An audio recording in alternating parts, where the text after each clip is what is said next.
So, you just woke up on Christmas morning, opening your presents, and saw that you got the new Pokemon game.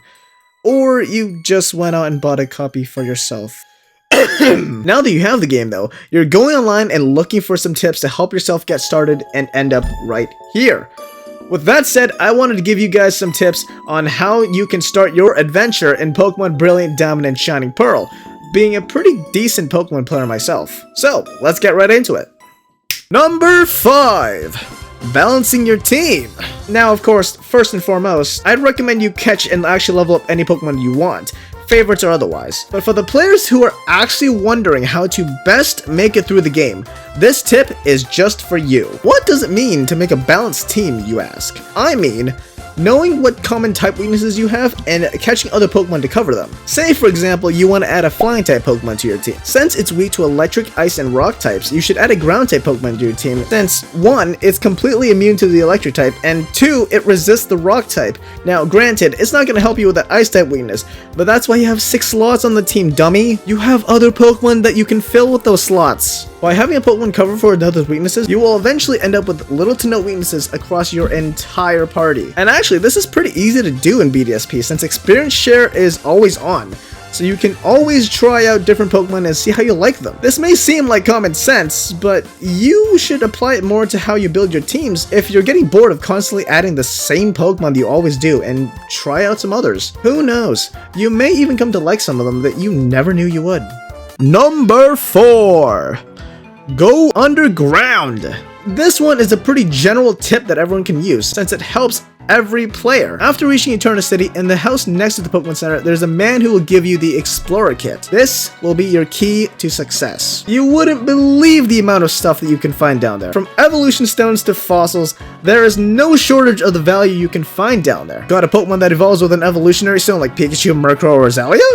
Mine for underground. While you're looking for said stones, you could also find items that sell for high prices, spheres and prisms to trade in for other knickknacks, colored shards, Arceus plates that power up your moves, heart scales used for remembering moves, odd keystones to get another Pokemon, and fossils. After getting the National Park and heading to the Raminas Park in post-game, a couple of other items open up in the Grand Underground, called Mysterious Shards, which are used to unlock more legendary Pokemon for you to catch. And as of recording this video, this is currently the only way to get them. So get digging! One last thing I'm going to add about the Grand Underground is that you'll also need to talk to 32 different people to unlock another Pokemon called Spiritomb.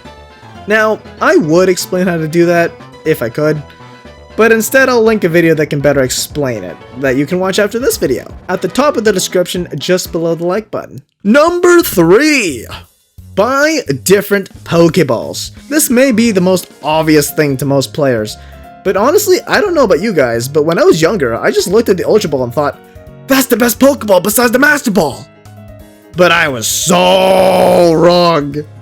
Well, kind of. It's the best normal Pokeball that doesn't have any conditions to it, but there are plenty of others that, under the right conditions, can perform better than Ultra Balls. Take Dusk Balls.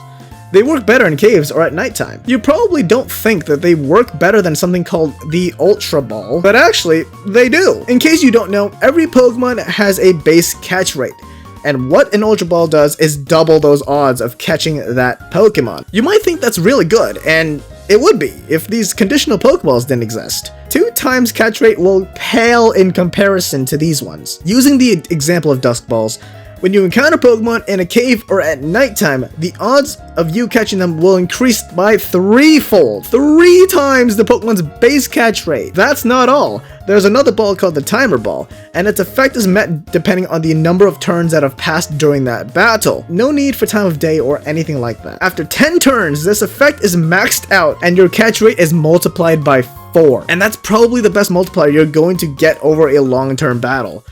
However, for very short battles or easy Pokemon to catch, you're going to want to use the Quick Ball. The Quick Ball's condition is using it on the very first turn of the battle. And the multiplier? 5 times! The absolute best you can find! Besides the obvious Master Ball, which is 100 times, hahaha. So if you were only using Ultra Balls thinking that they were the best Pokeball to catch Pokemon, you'd be surprised at how much of an easier time that you could have had if you only used those Pokeballs instead. Number 2. check your options. If you press X in-game, your main menu pops up.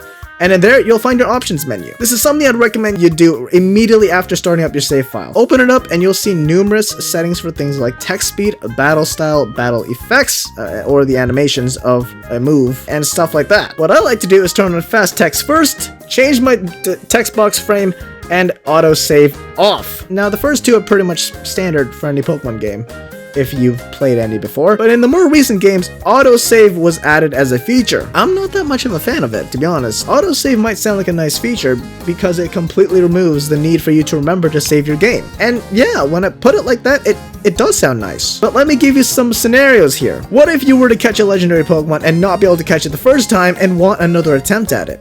Or what if you didn't want to sell something but did it by accident? Well, too bad. Because the game autosaved, that thing you'd missed out on is now gone forever. Maybe not in the case of some legendary Pokemon, since they might reappear through beating the Pokemon League another time, but other things for sure. That's why I don't like to keep it on. Of course, this depends on the person, but it could definitely come to bite you back later on if you're not careful. Number 1! Battle! Anyone you see, trust me.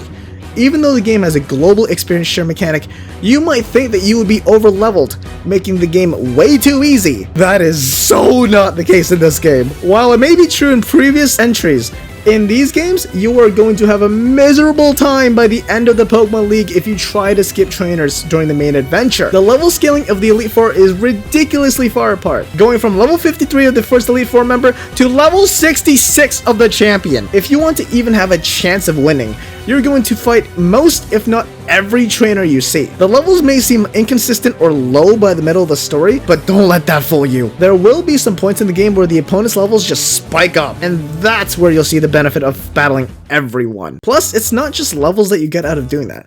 The more trainers you battle, the more money you can earn, letting you buy more items like those Pokeballs I mentioned earlier, or the hot pieces of frickin' clothing that you can get in Veilstone. Damn, that's so cool. Sure, this tip is mainly about fighting trainers, but just about everything you do that involves a form of battling will net you some experience points, including catching wild Pokemon. So while you're trying to level up your Pokemon, you could also catch some new ones to add to your Pokédex as well. Generally though, keeping your Pokemon appropriately leveled will save you a lot of headache in the long term. And those are just some tips to help you in your time playing Pokemon Brilliant Diamond and Shining Pearl. If you thought these tips helped you, then please leave a like on the video. It helps out a lot, and hey, 'tis the season of giving, right? Thanks for watching, and have a very Merry Christmas.